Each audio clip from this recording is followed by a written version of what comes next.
প্রথমবারের মতো 2 টেরাবাইট স্টোরেজের আইফোন 17 প্রো ম্যাক্স নিয়ে এসেছে অ্যাপল। শুল্কের কারণে যার দামও ছাড়িয়েছে আগের সব রেকর্ড।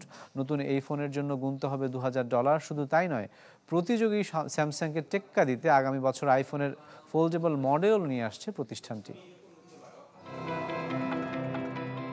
2017 সালে আইফোন এক্সের মাধ্যমে প্রথমবারের মতো $1000 ফোন বাজারে আনে অ্যাপল। নতুন প্রযুক্তি, নিরাপত্তা আর নান্দনিকতার অনন্য মিশেলে যা গ্রাহকদের কাছেও হয়ে ওঠে জনপ্রিয়। এর পরের 7 বছর ফোনের মান, নকশা আর ফিচার উন্নত হলেও দামের হেরফের হয়নি খুব একটা। তবে এবছর শুল্ক ইস্যুতে মডেল অনুযায়ী কিছুটা বাড়তি ব্যয় করতে হচ্ছে গ্রাহকদের। তবে এবার সব রেকর্ড ছাপিয়ে প্রথম 2 টেরাবাইট স্টোরেজের আইফোন 17 প্রো ম্যাক্স নিয়ে এসেছে প্রতিষ্ঠানটি, যার দাম চলে গেছে একরকম ধরাছোঁয়ার বাইরে, $2000।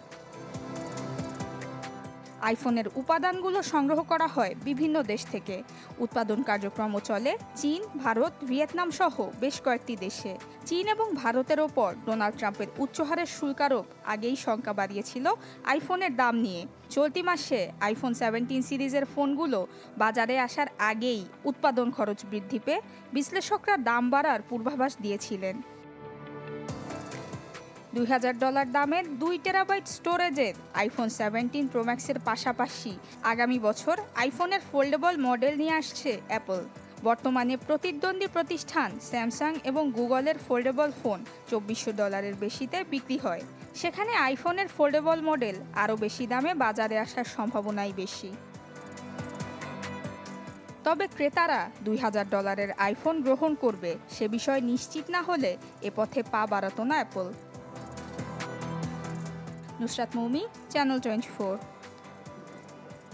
সানশাইন আটা ময়দা সুজি। ভালোবাসায় তৈরি।